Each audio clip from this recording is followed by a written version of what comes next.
నమస్కారం ఘంటారావానికి స్వాగతం. ముందుగా ప్రధాన అంశాలు. రాష్ట్ర వ్యాప్తంగా 2 రోజులుగా ఆగకుండా కురుస్తున్న వర్షాలు, లోతట్టు ప్రాంతాలు జలమయం, రాకపోకలకు అంతరాయం.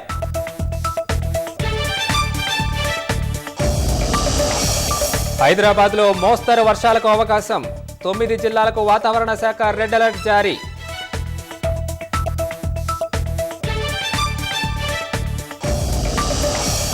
వర్షాలు, వరద ముప్పుపై పొంగులేటి శ్రీనివాసరెడ్డి సమీక్ష, పునరావాస కేంద్రాలను ఏర్పాటు చేయాలని అధికారులకు ఆదేశం.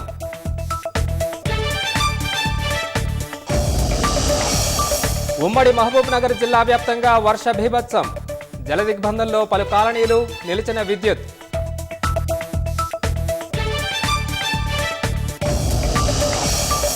ఉమ్మడి వరంగల్ జిల్లాలో కుండపోత వానలు, భారీ వర్షానికి పొంగి పొర్లుతున్న వాగులు, వంకలు.